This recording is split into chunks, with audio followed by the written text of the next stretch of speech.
नगर की सड़क पर चल रहे 65 साल के बुजुर्ग के हाथ में एक महिला का सिर था, जिससे उस समय भी खून टपक रहा था।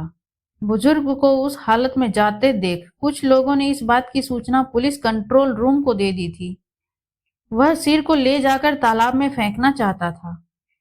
पुलिस उसे दबोच लिया और थाने ले गई। थाने लाकर जब उससे पूछताछ की गई तो उसने अपना नाम बद्रीनाथ बताया। उसने जो सिर ले रखा था वह उसकी पत्नी नंदिनी देवी का था। पत्नी की हत्या करके वह उसका सिर काटकर तालाब में फेंकने जा रहा था। पूछताछ कर उसके खिलाफ हत्या का मामला दर्ज कर लिया गया। इसके बाद पुलिस ने बद्रीनाथ को साथ लेकर उसके घर जा पहुंचे। पुलिस के पहुंचने तक वहां काफी लोग जमा हो गए थे। पुलिस उन्हें हटाकर मकान के पास पहुंची तो 3 कमरों के उस मकान का मुख्य दरवाजा खुला था। मकान के अंदर का दृश्य दिल दहला देने वाला था। आगे वाले कमरे में नंदिनी देवी की सिर कटी लाश 4 टुकड़ों में बटी पड़ी थी। उसके आसपास खून ही फैला था। वहां का दृश्य बड़ा डरावना लग रहा था। उसके सामने जो कमरा था उसकी कुंडी बाहर से बंद थी। पुलिस ने उसे खोला तो पता चला कि बद्रीनाथ की बहू को हत्या से पहले उन्हें कमरे में बंद कर दिया गया था। पुलिस ने बद्रीनाथ की बहू से घटना के बारे में पूछताछ कर लाश को पोस्टमार्टम के लिए अस्पताल भिजवा दिया। इसके बाद थाने लौटकर बद्रीनाथ से विस्तार से की गई पूछताछ में नंदिनी देवी की हत्या की जो कहानी सामने आई वह कुछ इस प्रकार थी। लगभग 42 साल पहले बद्रीनाथ की शादी नंदिनी देवी से हुई थी। उसके 2 बेटियां और 2 बेटे हुए। उसने बच्चों को पढ़ाया लिखाया और जैसे जैसे वो शादी लायक हो गए वह उनकी शादियां करता गया। जब तक उनकी दोनों बेटियों और एक बेटे की शादी हो चुकी थी। राजू पत्नी नैना और बच्चों के साथ पिता के साथ ही रहता था।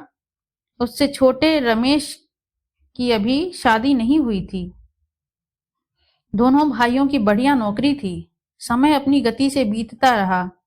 बद्रीनाथ और नंदिनी देवी उम्र के ढलान पर पहुंच चुके थे। नंदिनी देवी वैसे तो अपने सभी बच्चों से बहुत प्यार करती थीं, लेकिन छोटी बेटी और दामाद से उनसे कुछ ज्यादा ही लगाव था। ना जाने क्यों वह छोटे दामाद को कुछ ज्यादा ही मानती थी। वह जब भी उसके यहाँ आता वह उसकी सेवा में लग जाती। उसका ध्यान सब बच्चों से ज्यादा रखती।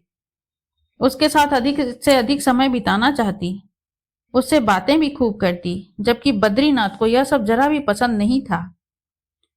उसने इसके लिए नंदिनी देवी को ना जाने कितनी बार समझाया और मना किया, लेकिन बेटी और दामाद की ममता में वह इस तरह खोई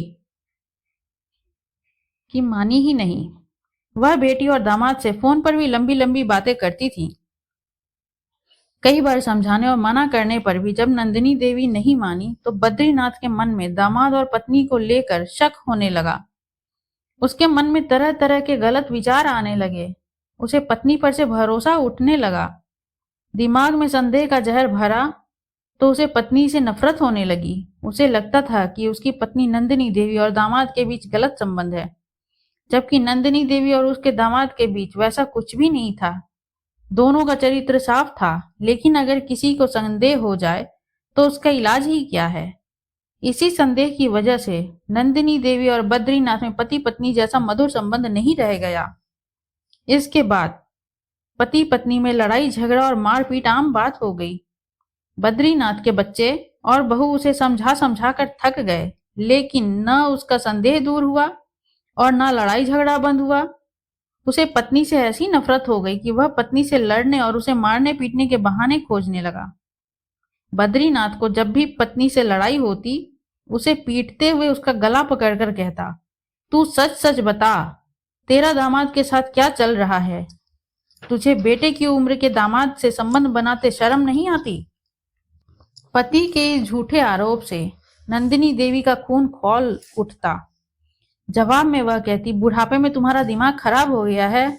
मुझे और मेरे बच्चों को देखो, मैं बूढ़ी हो गई हूँ, वे जवान हो गए हैं, उनके बच्चे हो गए हैं, उन्हें मैं गोद में खिला कर रहती हूँ। मेरे यह उम्र इश्क करने की है। अगर इश्क ही करना होता तो दामाद से ही करूंगी। अपनी ही बेटी के सुखी संसार में आग लगाऊंगी। तुम्हें तो लाज शर्म रह नहीं गई है। मुझे भी इन बच्चों के सामने बेशर्म बना दिया है। इस हालत में तो मेरी मौत हो जाए, यही मेरे लिए अच्छा है। पत्नी की इन बातों का बद्रीनाथ पर कोई असर नहीं पड़ा। उसके दिमाग में संदेह का जो कीड़ा पैदा हो रहा था, अब वह शांति से बैठ नहीं रहा था। आखिर एक दिन वह भी आ गया, जब उसके संदेह के उस कीड़े ने जहरीला नाग बनकर नंदिनी देवी को इस तरह डसा कि वह हमेशा हमेशा के लिए इस नश्वर संसार से विदा हो गई। वह दिन भी रोज की तरह ही शुरू हुआ था। राजू और रमेश खा पीकर अपनी अपनी नौकरी पर चले गए थे। घर में सिर्फ राजू की पत्नी नैना रह गए थे। घर आते ही बद्रीनाथ किसी बात को लेकर नंदिनी देवी से उलझ पड़ा। बहू नैना ने झगड़ा शांत कराने की कोशिश की, लेकिन बद्रीनाथ चुप नहीं हुआ। धीरे धीरे वह झगड़ा इतना बढ़ गया कि नंदिनी देवी ने एक बार फिर कहा कि अगर मौत आ जाती तो इस झंझट से छुटकारा मिल जाता। इतना कहकर झगड़ा खत्म करने की गरज से वह बाहर जाकर बर्तन साफ करने लगी। तभी बद्रीनाथ ने कहा, तू मरना चाहती है ना, तो मैं तुझे मार ही देता हूं। यह कहकर बद्रीनाथ घर के अंदर गया और तलवार लेकर बाहर आ गया। नैना ने जब बद्रीनाथ के हाथों में तलवार देखी तो बुरी तरह डर गई। किसी अनहोनी की आशंका से वह अपने पति राजू को फोन करने लगी। वह पति को ससुर के तेवर के बारे में बता रही थी कि बद्रीनाथ ने उसके पास आकर कहा, तू अंदर कमरे में जा।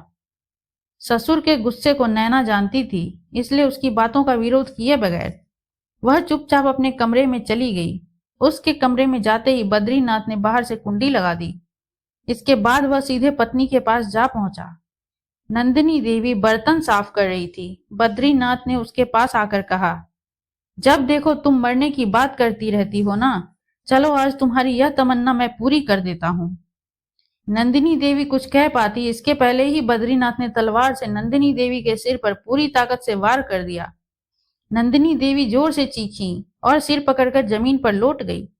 इसके बाद बद्रीनाथ उसे घसीटकर कमरे में ले आया और मानवता की सारी हदें पार कर बेरहमी से उसके शरीर के 4 टुकड़े कर दिए।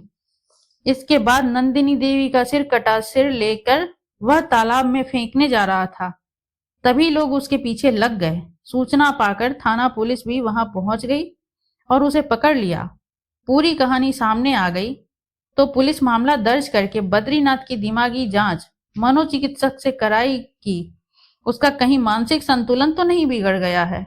डॉक्टर ने उसे स्वस्थ बताया तो उसे मजिस्ट्रेट की अदालत में पेश किया गया, जहां से उसे न्यायिक हिरासत में भेज दिया गया।